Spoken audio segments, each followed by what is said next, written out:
Bismillahirrahmanirrahim. Assalamualaikum warahmatullahi wabarakatuh. Asyhadu an la ilaha illallah wa asyhadu anna Muhammadar abduhu wa rasuluh la nabiyya ba'da amma ba'du. Baiklah, Anda semuanya, perkenalkan nama Kakak Elviani dari IAIMK Tinggi. Pada kesempatan hari ini, Kakak akan melakukan sebuah penelitian tentang pemahaman Adinda tentang mata pelajaran informatika, yaitu pembahasan mengenai teknik komputer. Baiklah, yang pertama adalah komponen penyusun komputer. Komputer sendiri merupakan suatu perangkat elektronik yang berguna dalam mengolah data ataupun dalam mengolah angka.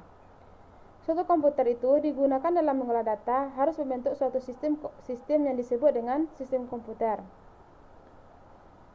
Sistem komputer tersebut memiliki tujuan pokok, di mana tujuannya itu adalah untuk mengolah data guna menghasilkan informasi yang didukung oleh suatu elemen-elemen. Yang pertama yaitu elemennya itu perangkat keras komputer atau disebut dengan hardware. Hardware sendiri merupakan suatu elemen komputer yang dapat kita rasakan, kita raba, dan kita lihat. Yang pertama terdiri dari perangkat masukan, yaitu yang pertama adalah ada keyboard.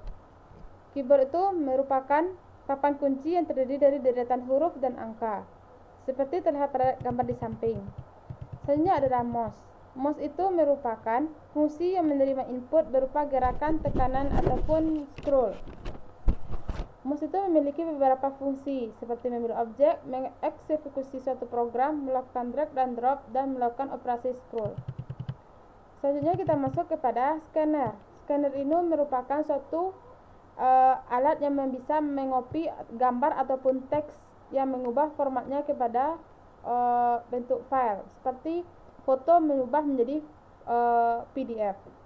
Selanjutnya ada kamera. Kamera ini merupakan suatu pengambilan gambar ataupun video yang disimpan dalam sebuah format film. Format digital, bukan format film. Selanjutnya kita masuk kepada mikrofon. Mikrofon ini merupakan suatu perangkat suara diubahnya menjadi perangkat listrik. Dan terakhir ada trackball. Trackball ini merupakan hampir sama penggunanya dengan mouse. Bedanya itu adalah pada trackball itu memiliki suatu bola yang berfungsi untuk mengarahkan sesuai dengan yang dikehendaki dengan jari. Selanjutnya kita masuk kepada pengolahan data, yaitu adalah prosesor. Prosesor sendiri merupakan suatu otak sebuah komputer, di mana yaitu memiliki alat utamanya yaitu berfungsi dalam mengolah data secara digital. Prosesor ini juga memiliki fungsi dalam mengkoordinasikan seluruh sistem perangkat dan komponen yang ada pada komputer. Apabila semakin besar nilainya, maka semakin cepat juga proses eksekusi pada komputer. Prosesor ini memiliki kecepatan satuan yaitu MHz atau MHz dan GHz atau GHz. Selanjutnya memori. Memori ini adalah apabila semakin besar ruang penyimpanan dan kecepatan dari memori, semakin bagus juga performa dari sebuah unit komputer tersebut. Memori ini terbagi atas dua, yaitu ada RAM, yaitu Random Access Memory, di mana RAM ini memiliki sifat sementara, di mana RAM ini apabila suatu komputer ini mati secara mendadak, maka otomatis penyimpanannya akan hilang.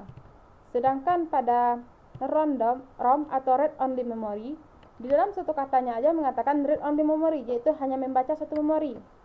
ROM ini memiliki sifat yang berbeda pada RAM, di mana ROM ini dapat tersimpan satu file meskipun komputer itu mati. Pada aplikasi bawaan publik, pada kapasitas memori ROM tidak akan bisa dihapus filenya. Selanjutnya kita masuk kepada motherboard. Motherboard merupakan suatu papan utama pada komputer komponennya serta chip seluler yang bertugas mengatur lalu lintas data. Fungsinya adalah melaksanakan perintah lalu memproses data yang sudah dimasukkan untuk memberikan hasil atau keluaran sesuai dengan yang dikehendaki pemberi perintah. Pada motherboard sendiri memiliki bagian terpenting yang disebut dengan chipset, di mana chipset itu merupakan jantung komputer yang berfungsi untuk menghubungkan ada aliran data, ada instruksi dari proses ke RAM dan perangkat keras lainnya maupun sebaliknya. Selanjutnya kita masuk kepada power supply, di mana yaitu membagi sumber daya listrik ke semua perangkat keras dalam komputer. Selanjutnya hard disk, yaitu perangkat penyimpanan dan pengambilan informasi digital yang menggunakan disk yang dilapisi dengan bahan magnetik. Dan terakhir ada sound card, di mana sound card ini berguna mengeluarkan suara, merekam suara. Sound card ini terbagi atas 3, yaitu ada yang board, yaitu sound card yang menempel langsung pada motherboard komputer. Sedangkan yang off-board, yaitu yang memasang di slot ISA atau PCI pada motherboard. Dan terakhir pada eksternal, yaitu penggunaan yang disambung ke komputer melalui port eksternal. Selanjutnya kita masuk ke perangkat keluaran, di mana yang pertama ada monitor, di mana monitor itu adalah yang memberikan dan menampilkan suatu informasi data, instruksi yang dihasilkan atau yang sedang dilakukan oleh komputer. Sedangkan printer ini adalah yang menghasilkan suatu cetakan dari komputer ke dalam bentuk kertas.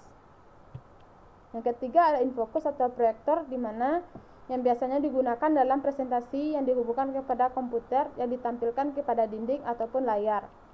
Dan yang terakhir ada speaker, yaitu mengeluarkan hasil prosesan berupa suara dan komputer. Selanjutnya masuk kepada perangkat penyimpanan, yang ada flash disk, hard disk eksternal, dan optical disk.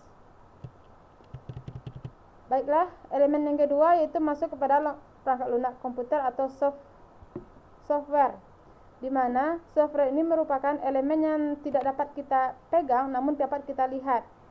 Dikarenakan elemen software ini merupakan jambatan penghubung antara pengguna dengan hardware yang dapat kita lakukan suatu perintah. Software ini terdiri dari beberapa jenis dan berdasarkan distribusinya. Yang pertama ada bahasa pemrograman, di mana bahasa pemrograman ini merupakan yang penerjemah instruksi-instruksi yang ditulis dalam bahasa pemrograman seperti Java, PHP, C++, dan sebagainya. Yang kedua ada sistem operasi, di mana sistem operasi itu merupakan program yang berfungsi untuk mengolah segala proses pengolahan program-program yang ada di komputer. Contohnya adalah Linux, Windows, dan Macintosh. Yang ketiga ada program aplikasi, di mana program aplikasi ini dirancang khusus untuk kebutuhan tertentu, seperti contohnya dalam pembuatan slogan, logo, banner, dan sebagainya, yaitu menggunakan aplikasi CorelDRAW, Adobe Photoshop, dan Photoscape. Sedangkan pada program perkantoran seperti menggunakan Microsoft Office, LibreOffice, dan yang terakhir untuk multimedia menggunakan VLC, Fallbar, dan Compiler. Dan yang ketiga, sistem software jenis softwarenya yaitu Unity, yaitu perangkat yang berfungsi sebagai aplikasi pembantu dalam kegiatan dan hubungannya dengan komputer, serta merupakan perangkat lunak sistem dengan fungsi tertentu. Berdasarkan distribusinya, program itu dibagi atas 4, ada shareware, di mana shareware ini program ini memiliki keterbatasan baik waktu ataupun biaya. Sedangkan freeware yaitu penggunanya itu bebas, berhak cipta yang gratis digunakan tanpa batasan waktu. Dan yang ketiga ada free software, di mana yaitu mengarah kepada batas penggunaan namun harus gratis. Freeware ini tidak mengarah kepada garis pembelian tapi penggunaan dan distribusi. Dan keempat, software berbayar, di mana perangkat ini untuk tujuan komersil. Setiap pengguna yang ingin menggunakan atau mendapatkan software tersebut dengan cara membeli atau membayar pada pihak yang mendistribusikan. Elemen yang ketiga yaitu brandware atau pengguna, di mana pengguna itu yaitu orang yang mengoperasikan sebuah perangkat komputer. Yang pertama ada programmer, yaitu orang yang bertugas untuk membuat satu program. Yang kedua administrator, yaitu orang yang bertugas mengamankan dan menjaga sebuah sistem.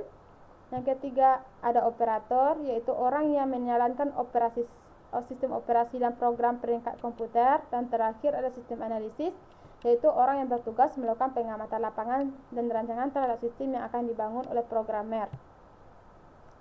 Selanjutnya kita masuk kepada persoalan saat menggunakan komputer. Berbagai macam keluhan yang dapat kita rasakan seperti ada iritasi mata, fisik seperti leher, bahu, pinggang, dan sebagainya. menimbulkan berbagai faktor penyebabnya seperti pencahayaan mata, kondisi